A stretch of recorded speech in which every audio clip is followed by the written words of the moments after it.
over the last several years, Disney has been working on building immersive lands at Walt Disney World.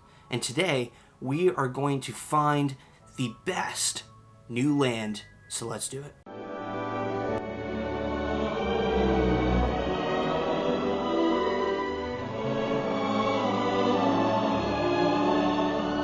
Today, we are taking a look at two of the most immersive lands in theme park history, and more particularly Walt Disney World history, with Pandora, the World of Avatar, and Star Wars Galaxy's Edge, aka Batuu. Now, we have it split into several different categories with food, merchandise, landmarks, immersion, characters, and the attractions will also be split as they're kind of categorized similar, and so much more. So let's dive in to find which is better, Galaxy's Edge or Pandora. Kicking things off with food, this one is a very interesting battle as Pandora has less food than Star Wars Galaxy's Edge does. However, the thing to note with this is the fact that, for one, Galaxy's Edge does have some pretty decent food, but the standout really is Oga's Cantina, as you are able to get some amazing drinks there. And of course, the standout for Avatar is Satu'li Canteen. Now, I personally think Satu'li Canteen is the best place to get a quick service food item at Animal Kingdom. I cannot say the same for Oga's because it doesn't really have food, and on top of that, I don't think any of the food options at Galaxy's Edge is really the best food offering at Hollywood Studios. So with that in mind, I think this answer, while it seems difficult, is pretty clear, and the winner for me is Pandora. I really think that one is the correct winner for this one. So currently, Pandora 1, Batuu 0. The next one is immersion. This is a huge part because they are considered, both of them, immersive lands that have different things that are elevating their status compared to lands in the past. And no, Toy Story Land really doesn't fit into this because it is kind of similar to how some of the old lands are structured still. Either way, let's find out which is the better one. The biggest thing with this is when I step into Galaxy's Edge, yes, I feel immersed into the world of Star Wars, but I think there are points where I'm not. And maybe this is just me, but I can feel like I see some of the other things behind the trees, such as the Tower of Terror, such as the Chinese Theater. I think I've caught a glimpse of the Chinese Theater maybe once or twice. I'm not 100% sure. And on top of that, yes, while Galaxy's Edge does feed into Toy Story Land, I am taking that into consideration, but it is very difficult for me when I'm a while ways away from the entrance of Toy Story Land and I see all the Toy Story stuff. It's very odd how they did that lead up for both lands, and it just kind of sticks out a little bit too much. Now with Pandora, this one is very easy because you are walking a good amount to get where you're going, but you are fully immersed where you're at. I don't see Everest, I don't see the Tree of Life, I don't see any of that. I'm just staring up at the floating mountains. We'll talk about those in a second, but that is very easy for me to see and look at and say, wow, I really feel like I'm in Pandora. And at the same time, both these lands at night are beautiful, but I think Pandora is just at such a different level at nighttime. And granted, you have to walk a good amount to get to wherever else you're going, whether it's to Discovery Island or it's towards Africa and Asia and the rest of the lands. In Animal Kingdom, I feel much more immersed in Pandora than I do in Galaxy's Edge, just because I see a lot less while I'm in Pandora versus while I'm in Galaxy's Edge, if that makes sense. So with that, it's an easy one for me. Pandora wins. It is currently 2-0. The next one is characters, and this one is a very easy answer, as of course you have all the plethora of Star Wars characters, from Stormtroopers to Kylo Ren to Rey, Chewbacca, etc., all of those characters you can meet while inside Batuu, and I've gotten to meet several of them, and it is pretty awesome to see. But on top of that, when it comes to Pandora, you only got like the walking cranes.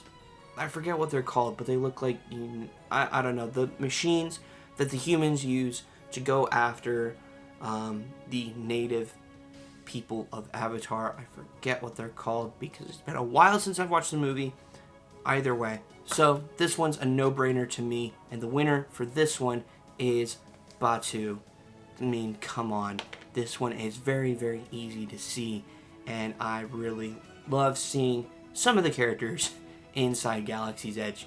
It is pretty awesome. Hopefully we'll get more at some point, but that's a topic for another time. Alright, the next one is landmarks. This one is, of course, comparing the floating mountains to the Millennium Falcon, and this one, again, is a no-brainer. I mean, take a look at the shirt. Do I look like I'm wearing an Avatar shirt?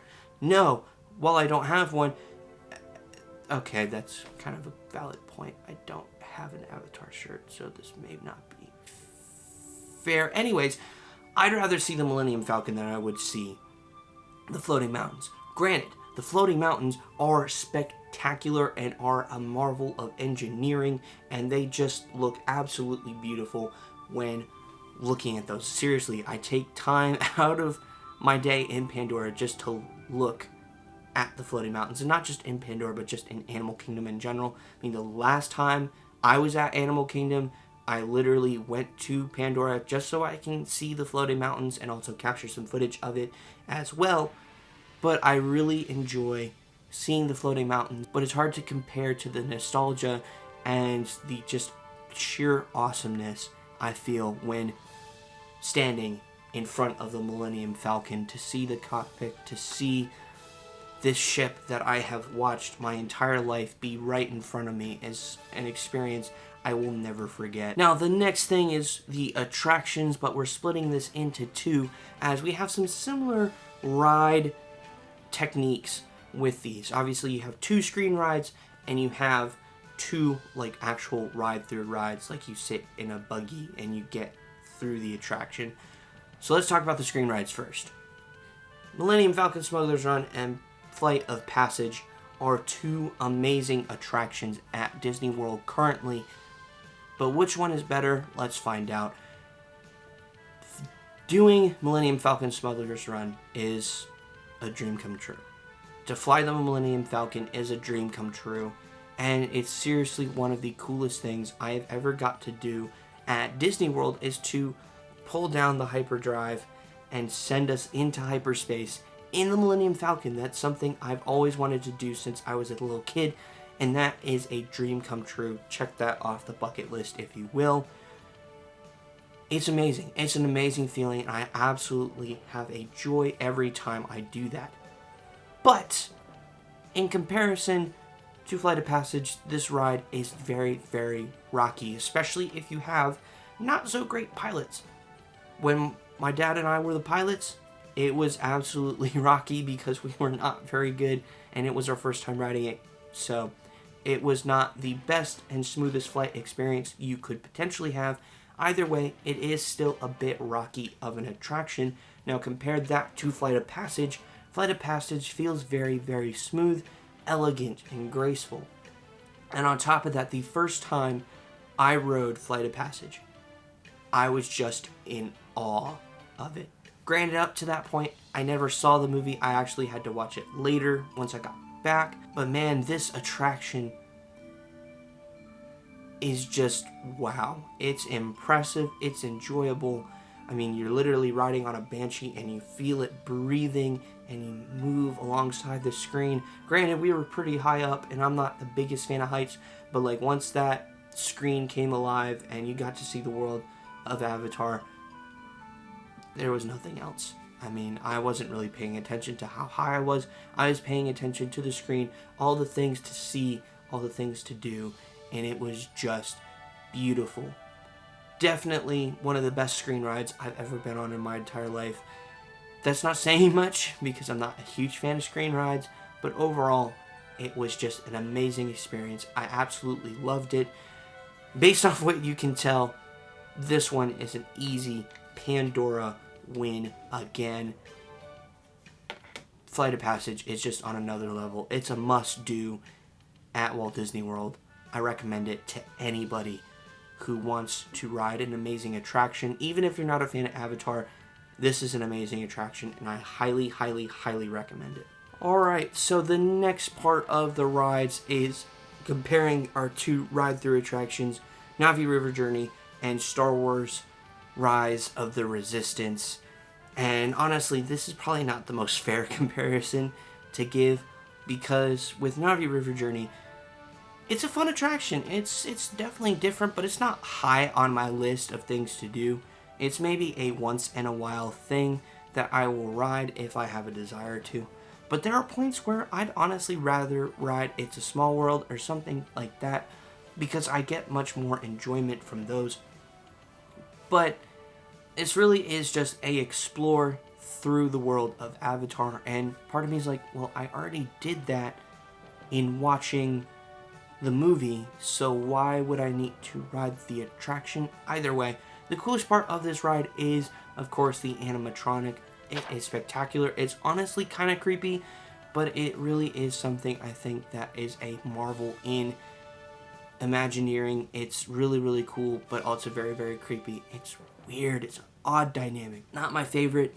If it's something to pass the time, I'll ride it, but it's not something that I'm like looking forward to the most with Animal Kingdom. Now, on the other hand, Star Wars Rise of the Resistance is one of the greatest rides I've ever been on. Granted, yes, it's known to shut down. I have been blessed to say I have never had it shut down on me or while I was in line. You can't tell, but I'm knocking on wood. I'm knocking on wood.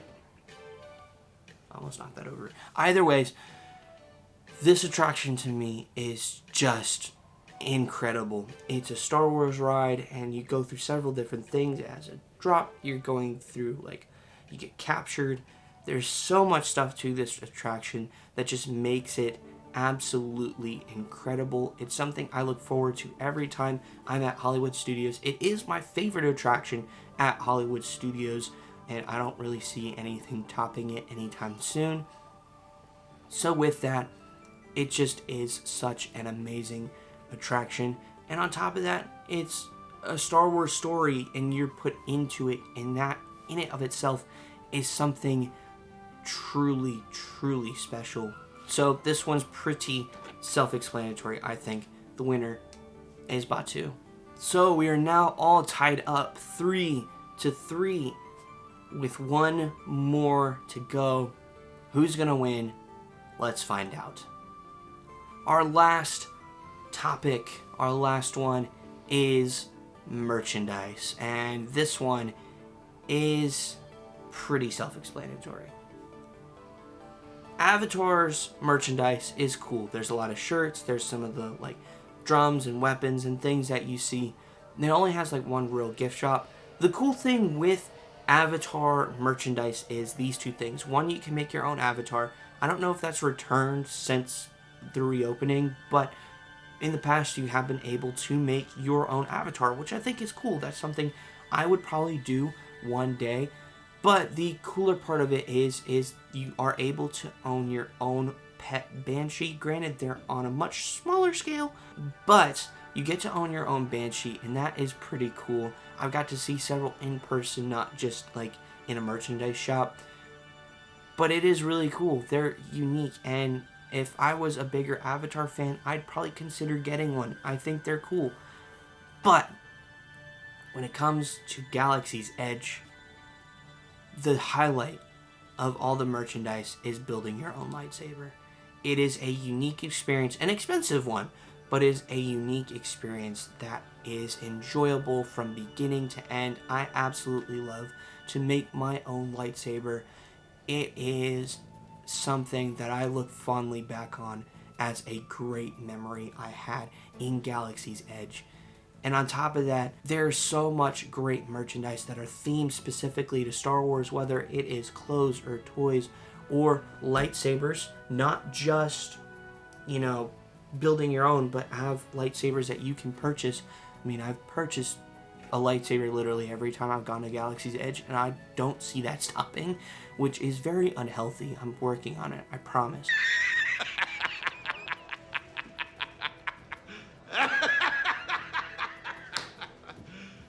You serious? You get to do all those, plus build your own droid, plus get to wear and buy cool, sick costumes and holocrons, and, you know, stuff's exclusively not just to Galaxy's Edge, but also to the Star Wars universe, and stuff you can never get anywhere else on the planet. It's just awesome. Well, not anywhere else on the planet, minus, you know, Disneyland's Galaxy's Edge. But you get what I mean. Either way, this stuff is awesome. I mean, nowhere else do you get late night lightsaber pictures. Again, other than the one at Disneyland. But, like, nowhere else you get that. In front of the Millennium Falcon, literally every single night. It's insane. Without fail, it's every single night. And I find that to be something really, really cool. And it shows a testament to how much love is still for Star Wars. And yeah, I absolutely love the merchandise at Galaxy's Edge. It will make me go broke one day. It has made me go broke.